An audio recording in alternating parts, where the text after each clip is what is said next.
The Particular Abilities of Marinette and Her Discovery of Them by Planter Fun 06, a Miraculous Ladybug, Batman, fanfic crossover. Chapter 7, Mothers and Manipulation. 9 years later. Marinette was a lot of things. She was a competitive gymnastic, a baker, a fucking blind girl who could see.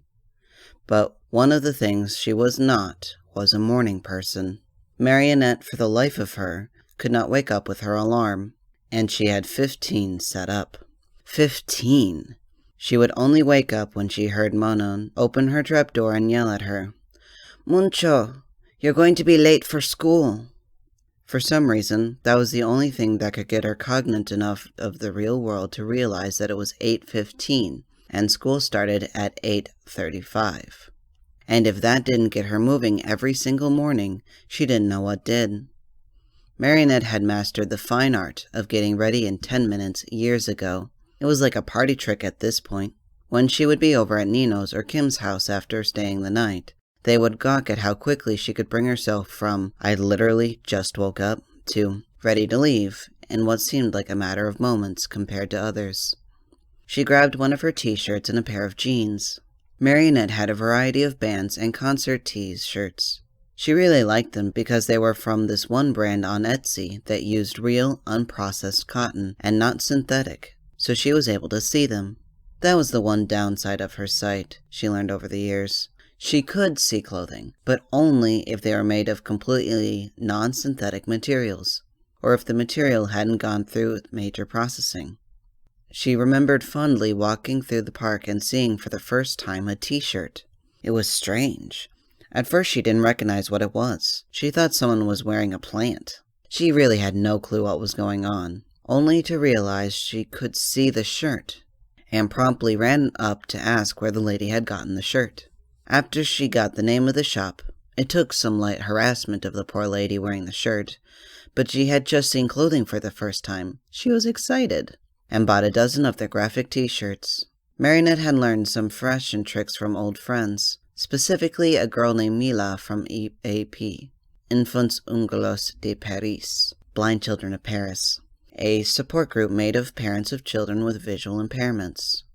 Mila, a girl whose parents had joined when Marinette was about 10, was a few years older than her and lost her sight when she was 14 because of some rare genetic disease.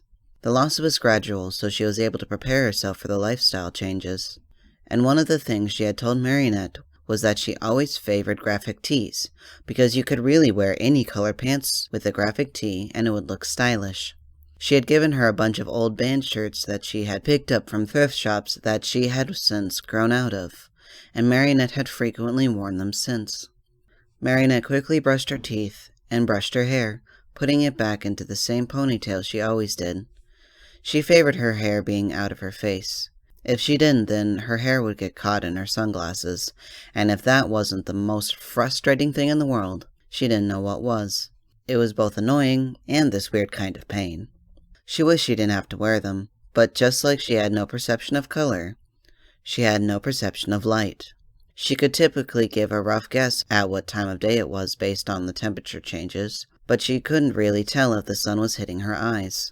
Marinette learned to wear her sunglasses outside when a couple years ago she had gone to the amusement park with Nico and Kim, and while they were capable of telling where the sun was and avoid looking at it, Marinette did not have that luxury. Alas, she ended up sunburning her eyes. The technical term was something like photocalaris, photocatateris, something like that. Well, she didn't need to know the name, because it hurt like a bitch, and she wasn't gonna have that happen again. So she had to suffer through sunglasses catching in single strands of hair and pulling. She prided herself on her pain tolerance. Burned by the oven, won't even flinch. Cut her finger on some scissors, barely even stings. Pull a single strand of hair, and she winces and struggles with it for the next 10 minutes before her mama came in and helped her get her hair out. She checked herself over, running over a checklist in her head of what she needed to do before leaving school. Clothes? Check. Brush teeth? Check. Hair done? Check. Water plants? She'd get Papa to do it. Deodorant? check. Food. Marinette knew at this point that she only had 10 minutes to get seated in her class before she was counted tardy.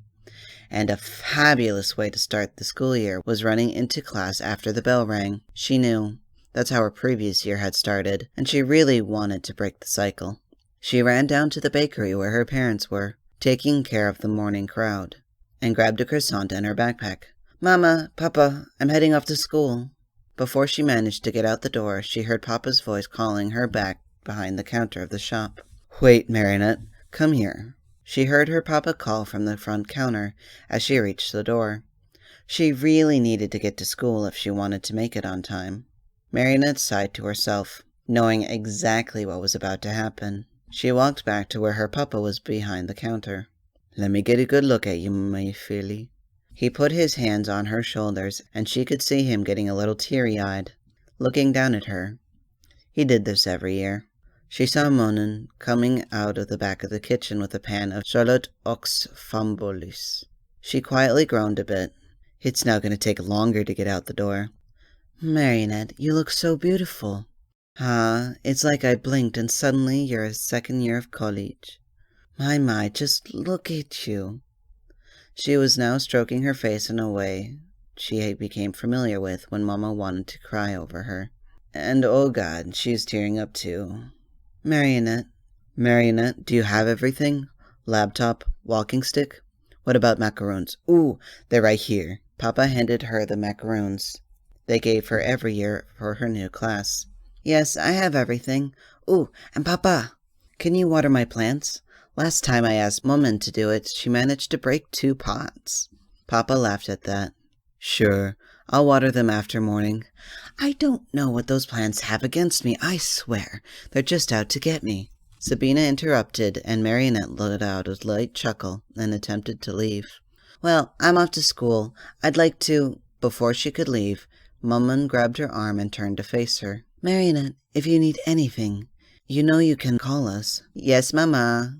"And if your teacher needs help with your scan-to-text software, she can call us. We've helped teachers before."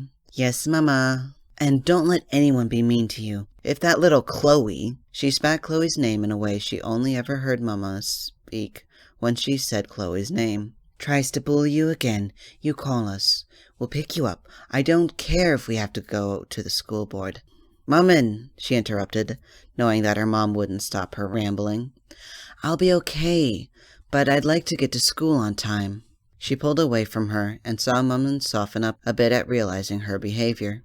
Marinette started to walk to the door. She was not going to stop this time. "If you need anything, call us," she heard right before she closed the door. She gave a little thumbs up to the window and let them know she heard. Mama and Papa at times could be overbearing. It didn't help that she was blind. They were wonderful, and they'd always been wonderful. Not a single time in her life have they ever thought, or at least expressed the thought, that she was lesser or she could do less because of her blindness. And they weren't even aware of her sight. They were her greatest supporters when it came to her schooling, her volunteer work, and her gymnastics. She could see every time she did a trick, especially on the beam, that their breathing would constrict, but they never once made her stop. The moment she mentioned wanting to do gymnastics, after remembering how much she loved it when she was back there, they signed her up for classes. When she wanted to compete, they supported her every step of the way. Though they never did stop hovering. She got that they were worried. They had always been worried. Being physically disfigured. On top of that, the physical disfigurement being on her face and giving her a major disability. It got her a lot of looks. And it was those looks, ranging from pity to condescending. No matter what, Mama and Papa always stuck by her side. Never once did they allow her to fight her own battles. One of the issues she was finding as she got older. But they were getting better at allowing her to fight for herself, and knowing that no matter what, at the end of the day, they would be there, a mug of tea and a plate of macaroons in hand. It gave her the same warm feeling she learned was love all those years ago. Marinette finished her croissant, and she reached the crosswalk that went straight to College Francisco de Pont. She watched the street to make sure she could cross. She couldn't see metal, and therefore could not see the hunks of moving metal that were automobiles, But over the years, she had gotten very good at estimating a car based on the driver's positioning and other objects in the vehicle, good enough to be able to estimate when she could cross so not to be hit. And that ability of estimation led her to realize that one elderly man that was using a wooden cane for support was going to be hit by an oncoming car, driven by a driver who seemed not to realize that at his speed, and with the general estimation that was just as good, if not better than the average human being, that he would hit said old man. She had two options. 1. Grab the man and pull him out of the road. 2. Let the man get hit. Okay, that was really simplifying it and making her seem like an asshole. Even she was able to see that it was an asshole move to even have it be a decision at first glance. But Marinette shouldn't be able to see the man, let alone know he was about to get hit by a car. She didn't know this man. Could he have come into the bakery at some point? But she didn't recognize him at all. But someone may see her, someone who knew she was blind. What if her sunglasses slipped up? They were pretty clunky, and they had bought them specifically because at first glance you couldn't see any of her scars. She wanted to stop getting stared at while she was walking to the park. But if they were to slip up, nothing was stopping anyone from seeing her scars and cloudy white eyes that allowed anyone to know she was blind. The major fact was, she could not allow anyone to know of her sight. She didn't really think her mama and papa or any of her close family and friends would judge her for it, but she knew how the rest of the world thought of metas and aliens. She knew she wasn't an alien, and she was 95% sure her father wasn't either. She couldn't remember anything of what was said about her father, but if it was him being an alien, she thinks she would remember.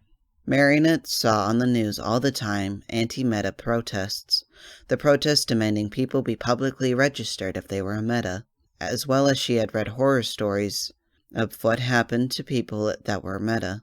She didn't know why she read them. No, she did, because a part of her mind wanted to know what would happen if people knew about her sight. She didn't think she was a meta. That just didn't sit right. There was a little voice at the back of her head that told her that was wrong. But that didn't mean people wouldn't have the same feeling. People would simply assume she was a meta and act accordingly.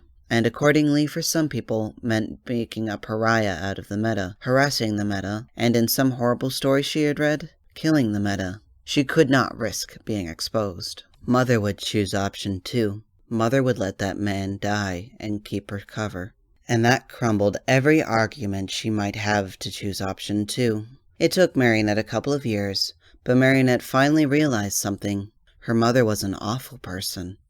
She wasn't like her mama. Mama loved her for who she was, unconditionally. That was what a parent should do, love their child without conditions. Marinette had learned the hard way her mother wasn't a person to look up to emulate. It was all because of a girl named Elise, who was in the same class as her when she was 6. They used to play with each other every recess. Elise was never mean to her, and was very polite and sweet. She used to help her when she would struggle with her computer in school. She was always kind and patient when Marinette got frustrated. One day when they were playing in recess, Marinette decided she wanted to do something that, admittedly, looking back was pretty stupid, and she couldn't recall what pushed her to do that. But while doing it, Marinette was telling Elise that it would be fine, and Elise kept trying to talk her out of it, saying she would get in trouble. But Elise, patient as ever, just continued to try to talk her out of it. 2 minutes later, the teacher who were monitoring the kids came over and demanded to know what had happened. And Marinette didn't want to get in trouble. Who wants to get in trouble? So Marinette did what she knew how to do. She manipulated the situation into her favor. Immediately she started to cry, talking about how Elise just asked to follow her, and how she didn't know what was going on. She saw Elise shook. She saw how Elise tried to argue, how it was the other way around, how it was Marinette who did it, and she tried to talk her out of it.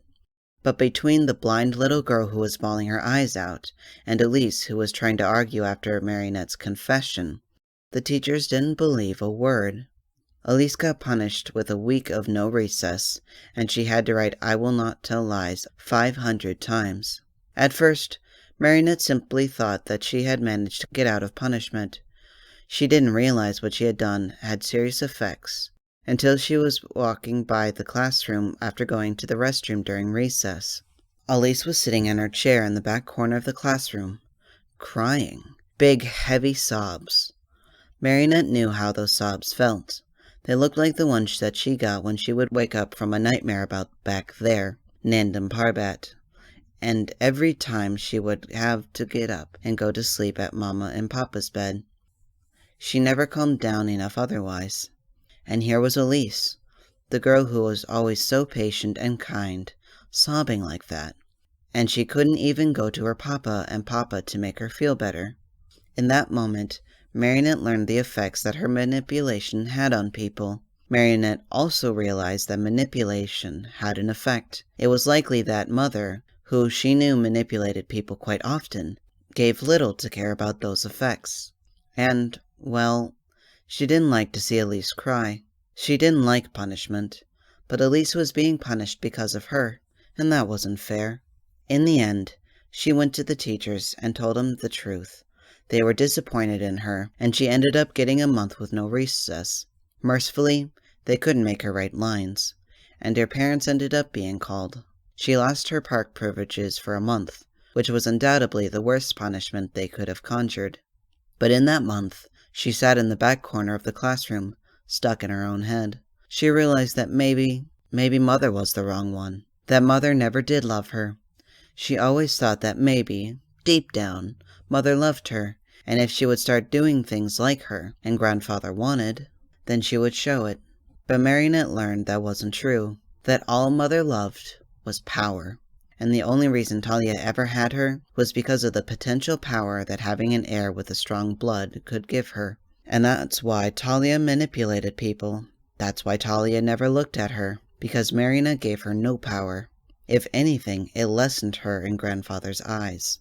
That's why Talia only spoke to her on the rare occasions. The only thing Marinette could really ever remember her mother gave her, other than a strong slap, was her rules. And Marinette was pretty sure she only created those rules so she could slap Marinette when she would inevitably break them. Mother would manipulate, so Marinette stopped manipulating. Mother would use the Duping Chang love as a means to get what she wanted, so Marinette loved them in return, and became a Duping Chang herself. Mother would let the man in the road die to save her cover, so Marinette grabbed the man and pulled him to the sidewalk, because Marinette would never be her mother, and that was okay. The old man was fine. She ruined some of her macaroons, but the old man was safe. No one recognized her. Her sunglasses were still on. It cost her nothing. And walking away from the old man, holding her now slightly ruined box of macaroons, and headed to class, Marinette realized something. Mother was wrong. She was always wrong. If Mother preached one thing, it was helping others only got you killed. But she was wrong. And Marinette, she smiled at that.